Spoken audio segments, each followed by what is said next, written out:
जय श्री कृष्णा साथियों जुलाई के महीने को खत्म होने में कुछ ही दिन बाकी हैं, इसलिए हम जुलाई के अंतिम 8 दिनों का राशिफल बताने जा रहे हैं। क्योंकि अभी हाल ही में कन्या राशि के स्वामी बुध ने 19 जुलाई को राशि परिवर्तन कर लिया है, जिसकी वजह से कन्या राशि के जातकों पर काफी प्रभाव पड़ने वाला है। इस वीडियो में आज हम बात करेंगे कन्या राशि के जातकों की कि 19 जुलाई से बुध का राशि परिवर्तन होने की वजह से आपकी जिंदगी किस करवट बैठेगी, कैसा रहेगा आपका भविष्य, क्या करना चाहिए और क्या नहीं करना चाहिए, और साथ में जानेंगे कुछ अचूक उपाय के बारे में जो आपको करना है। लेकिन आगे बढ़ने से पहले कमेंट में आप जय श्री कृष्णा अवश्य लिखें और चैनल को सब्सक्राइब, वीडियो को लाइक और शेयर जरूर करें। साथियों, अगर आप इस चार्ट को ध्यान से देखोगे तो आपको पता चलेगा कि आपके राशि के स्वामी बनते हैं बुध, जो कि 12वें घर में विराजमान हो चुके हैं। वही प्रथम भाव में केतु, छठे भाव में शनि, सप्तम भाव में राहु, नवम भाव यानी कि आपके भाग्य के घर में मंगल और गुरु, 11वें भाव यानी कि आपके लाभ के घर में सूर्य और शुक्र मौजूद है। तो चलिए जानते हैं इन्हीं ग्रहों और इनके गोचर के हिसाब से कि कैसे रहेंगे कन्या राशि वालों के लिए जुलाई के आखिरी 8 दिन। साथियों, सबसे पहले बात करते हैं आपके सबसे महत्वपूर्ण विषय भाग्य, करियर, व्यवसाय और शिक्षा के बारे में। साथियों, कुंडली में 9वां घर होता है भाग्य का और 10वां घर होता है आपके करियर का। साथियों, अगर आपके भाग्य की बात करें तो आपके भाग्य स्थान में बैठे हैं गुरु, बृहस्पति और मंगल। इसके अलावा आपके भाग्य के स्वामी बनते हैं शुक्र महाराज, जो कि 11वें भाव में सूर्य के साथ उपस्थित है। साथियों, वैसे तो आपके भाग्य के स्वामी शुक्र लाभ के घर में बैठे हुए हैं, जिसकी वजह से जुलाई के अंतिम 8 दिन आपके लिए अच्छे रहेंगे। व्यवसाय में आपको भाग्य का साथ मिलेगा, करियर में भी आपको भाग्य का साथ मिलेगा। अगर कोई एग्जाम है तो उसमें भी भाग्य आपका अच्छा दिखाई दे रहा है। लेकिन साथियों, अगर आप कोई भी मांगलिक काम करना चाहते हो, कोई भी शुभ काम करना चाहते हो, तो वह आप नहीं कर सकते, क्योंकि चतुर्मास लग चुका है, जिसकी वजह से सारे मांगलिक काम बंद हो चुके हैं। अगर आप नया ऑफिस खोलना चाहते हो, कोई नया व्यवसाय शुरू करना चाहते हो, कोई भी ऐसा काम जो मांगलिक कामों में आते हैं, जैसे सगाई करना, बच्चों का मुंडन, गृह प्रवेश करना, कोई नई गाड़ी खरीदना, कोई नया घर खरीदना, व्यवसाय के मामले में कोई बहुत बड़ी डील साइन करना, तो वह आप नहीं कर सकते। अब आपको ऐसे सारे शुभ काम चतुर्मास खत्म होने के बाद ही करने पड़ेंगे। साथियों, भाग्य को देखने के बाद बात करते हैं आपके करियर के बारे में। साथियों, करियर का घर होता है 10वां घर और 10वें घर के स्वामी बनते हैं बुध ग्रह, जो कि 12वें भाव में मौजूद है। साथियों, बुध के 12वें भाव में होने की वजह से आपको अपने सहकर्मियों के साथ तालमेल बनाकर रखना पड़ेगा, क्योंकि ऐसी संभावनाएं दिख रही है कि इस समय आपके अपने कार्य क्षेत्र में किसी सीनियर्स के साथ या जूनियर्स के साथ किसी बात को लेकर थोड़ा सा झगड़ा हो जाए या कोई ऐसी बात हो जाए जिसकी वजह से वह आपसे नाराज हो जाए। इसलिए इस सप्ताह आप अपने सहकर्मियों के साथ तालमेल बनाकर रखें। इसके अलावा मंगल के 9वें भाव में होने की वजह से वह आपको अपने करियर में काम करने के लिए ऊर्जा प्रदान करेगा, जिससे कि आपका आत्मविश्वास भरपूर रहेगा। साथियों, हो सकता है कि करियर के सिलसिले में आपको यात्रा भी ज्यादा करनी पड़े, यानी कि जुलाई के आखिरी सप्ताह में आपको ट्रेवलिंग ज्यादा करनी पड़ेगी अपने काम के सिलसिले में। वहीं अगर आप management, administration, banking, finance, marketing, digital marketing, communication, teaching line जैसे कार्य क्षेत्र में काम करते हैं, तो आपके लिए जुलाई का अंतिम सप्ताह शुभ रहेगा। साथियों, अब बात करते हैं आपके बिजनेस, आपके इनकम के बारे में। साथियों, राहु के 7वें भाव में होने की वजह से आपका बिजनेस अच्छा चलेगा, कोई दिक्कत वाली बात नहीं है। आपका दिमाग भी अपने बिजनेस को लेकर काफी तेज चलेगा, क्योंकि जब भी राहु 7वें भाव में बैठता है तब वह व्यवसाय के मामले में जातक का दिमाग काफी तेज करता है कि वह कहां से धन एकत्रित कर सके या अपने व्यापार को और कैसे आगे बढ़ा सके।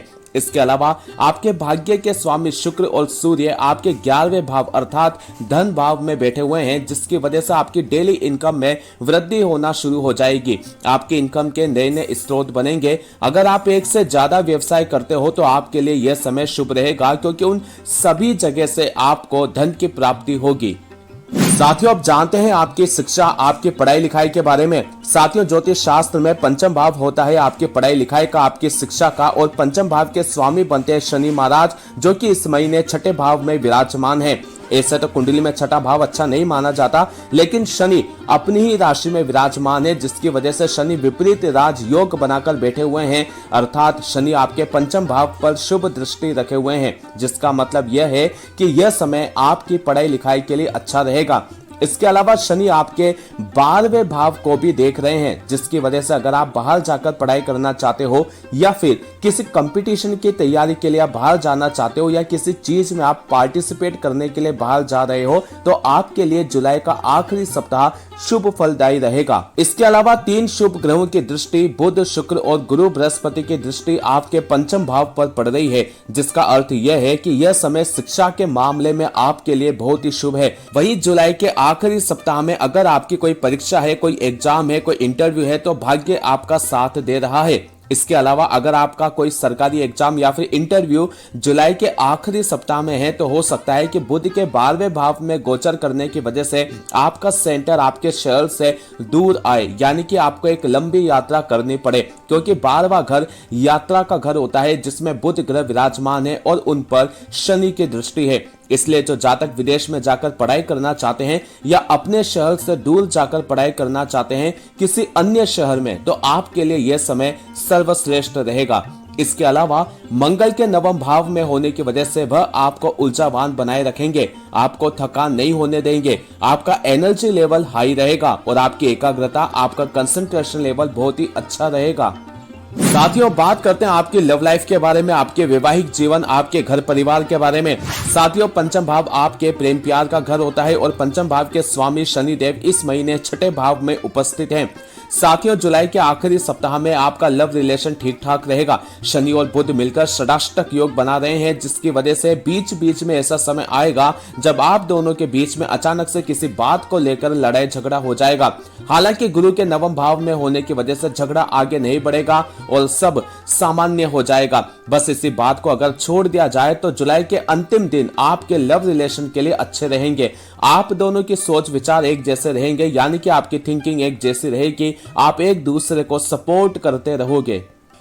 साथियों, बात करते हैं आपके वैवाहिक जीवन, आपके घर परिवार के बारे में। साथियों, सप्तम भाव आपके वैवाहिक जीवन का घर होता है, जहां पर राहु महाराज विराजमान है। साथियों, यह समय आपके वैवाहिक जीवन के लिए ज्यादा अच्छा नहीं रहेगा, क्योंकि राहु सप्तम भाव में बैठे हुए हैं और राहु सिर्फ इसी महीने ही नहीं, अभी पूरे साल भर इसी सप्तम भाव में रहेंगे, जिसकी वजह से सिर्फ इसी समय ही नहीं, आपके आने वाले महीनों में भी आपको अपने दाम्पत्य जीवन में दिक्कतों का सामना करना पड़ेगा। अगर हम इस जुलाई के अंतिम 8 दिनों की बात करें तो राहु के सप्तम भाव में होने की वजह से आप दोनों के बीच में मिसअंडरस्टैंडिंग बहुत रहेगी। आप ज्यादातर समय एक दूसरे के विपरीत ही काम करोगे, आप एक दूसरे की बातों को अनसुना करोगे।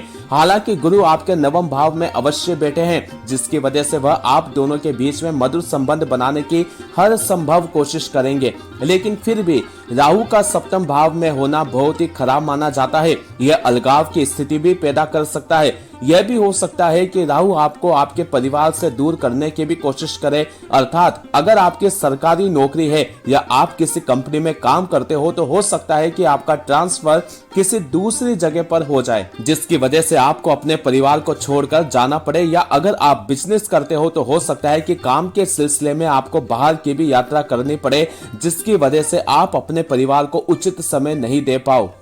साथियों, अब बात करते हैं आपके स्वास्थ्य, आपकी हेल्थ के बारे में। साथियों, आपके राशि के स्वामी बुध 12वें घर में उपस्थित है और प्रथम भाव यानी कि आपके इम्यूनिटी सिस्टम, आपके स्वास्थ्य के घर में बैठे हुए हैं केतु महाराज। साथियों, कुंडली में 12वां घर हॉस्पिटल का, यात्राओं का घर माना जाता है, क्योंकि बुध 19 जुलाई से 12वें घर में गोचर कर चुके हैं। इसलिए आपको जुलाई के अंतिम 8 दिनों में अपने स्वास्थ्य के प्रति सचेत रहना होगा। हो सकता है कि आपको अस्पताल के चक्कर भी लगाने पड़े या हॉस्पिटल में आना जाना भी लगा रहे। साथियों, जुलाई के आखिरी सप्ताह में आपको इन्फेक्शन से, एलर्जी से, चर्म रोग से संबंधित परेशानी हो सकती है। अगर किसी के पहले से ही स्किन की बीमारी है, जैसे फोड़े फुंसी, पिंपल्स, एक्ने, सोराइसिस, पिगमेंटेशन, तो उन जातकों को जुलाई के आखिरी दिनों में सावधानी बरतनी पड़ेगी, क्योंकि यह बीमारी जुलाई के आखिरी दिनों में बढ़ने की संभावना है। इसलिए जुलाई के आखिरी दिनों में अपने खान पान का विशेष ध्यान रखें और इन्फेक्शन, एलर्जी से बचकर रहें। इसके अलावा केतु के प्रथम भाव में उपस्थित होने की वजह से आपका इम्यूनिटी सिस्टम भी कमजोर रहेगा। वहीं केतु की वजह से 24 जुलाई से आपके दवाइयों के खर्चे भी खूब होने लगेंगे। साथियों, केतु चूंकि आपके केंद्र में बैठा है और बुध आपके 12वें भाव में है, जो स्थान परिवर्तन का घर माना जाता है। इसका मतलब यह है कि अभी तक आपकी कोई ऐसी बीमारी जो आपकी ठीक नहीं हो पा रही थी, जिसका आपका इलाज इलाज अभी तक चल रहा है, हो सकता है कि आप जिस डॉक्टर का ट्रीटमेंट ले रहे हो वह किसी और डॉक्टर के यहाँ पर आपको रेफर कर दे, जिसकी वजह से हो सकता है कि आखिरी दिनों में आपके खर्चे भी बढ़ जाएं। तो साथियों, यह था आपके जुलाई महीने के अंतिम 8 दिनों का राशिफल। अब बात करते हैं उपाय के बारे में। साथियों, आप हर दिन गणेश जी की आराधना करें। हर बुधवार के दिन गणेश जी को दुर्वा चढ़ाकर गणपति अथर्वशीर्ष का पाठ करें। इसके अलावा बुध का बीज मंत्र नित्य 108 बार जपें। बुध का बीज मंत्र है ओम ब्राम ब्रीम ब्रोम सह बुधाय नमः। इसके अलावा वैवाहिक जीवन में राहु की अशुभता को दूर करने के लिए भगवान भोलेनाथ की आराधना करें और शिवलिंग पर काले तिल अर्पित करें। तो अगर ये वीडियो आपको अच्छी लगी हो तो वीडियो को लाइक करें और ऐसे ही साप्ताहिक राशिफल, मासिक राशिफल, ग्रह गोचर और अन्य राशियों की जानकारी के लिए चैनल को सब्सक्राइब करना मत भूलें। जय श्री कृष्णा, राधे राधे।